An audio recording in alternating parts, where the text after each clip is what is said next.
like, and subscribe to our YouTube channel and press the notification button for more. Thank you. Happy birthday to you, ọmọ ojú fún Adékúnlé Adélànkẹ́.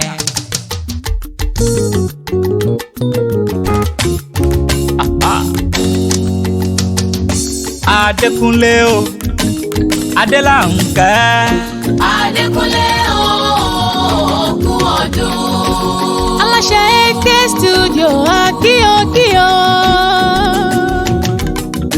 Adékúnlé o, kú ọdún. Àpáta dé o, àpáta pàrẹ wí tútù dé lórí wẹ́rẹ́ o. Adé ti kúnlẹ̀ àwa torí Adé làwa ń kẹ́. Adélànkẹ́ mọ̀ dùn ẹnu bí ọkùnrin rẹ̀ ó nà ló dúró rẹ̀ orí lẹ́gẹ́lẹ́gẹ́ àpọ́nbẹ́pọ̀ rẹ̀ o. Abẹ́yìn funfun bí ẹ̀gbọ́n ògbó.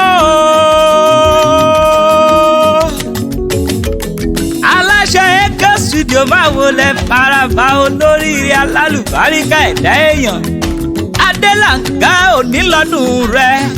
Ọlọ́dún ní mọ́dún ẹ̀ lọ́dún bọ́dún bá kọ́dún péré gbọ́ àmáwọ̀ tútù wálé ayé. Ó sọdún èyí o kórí ojú ṣe mí ìsì òní tẹ́jú lẹ̀ mọ́lẹ̀. Ilẹ̀ ọmọ olókè méjì takọtabo olóṣùdọ̀ọ̀rùn kẹrẹ ọ̀rọ̀ lẹ̀ bàbá òkè.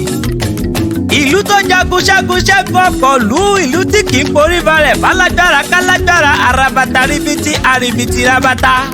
Ìkẹ́rẹ òòyàjò làkún ní ìṣẹ̀lẹ̀ bàbá tó bí ọlọ́mọ.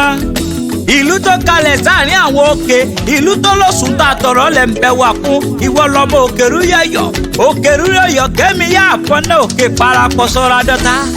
Àṣẹ ìjà pọ́dún o àyàn nífẹ̀ẹ́ ní kí ọ àpàtẹ́wì kí ọ àkókò ń kí ọ MC Blessing à ń kí ọ ẹ̀mí bẹ́ẹ̀ sì ń kí ọ. Èèyàn tó bá ní kó mọ̀ sàmọ́dọ̀ ẹ̀yà kàlà ní ọmọ sì kú wọn sàmí kó gbé tó àdó àmì. Bóyin bá ṣe tágbára ó dínú kókó ògì bá bẹ̀rẹ̀ bòjò bá ṣe tágbára ó dínú sàárẹ̀ tó kọ́lé sí àpàtẹ́wì mo ṣe tán mò ń rebi tá a forí mi sọlẹ̀ sí níbi ojúmọ́ tí mọ́dé jojo ilẹ̀ kílẹ̀. Adékúnlé o, kú ọdún.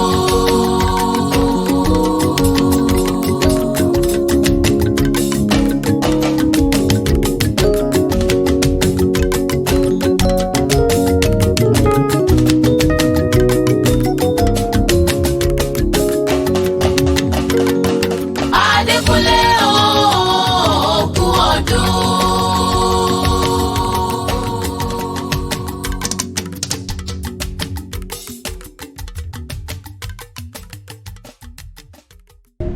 Kindly click like and subscribe to our YouTube channel and press the notification button for more. Thank you.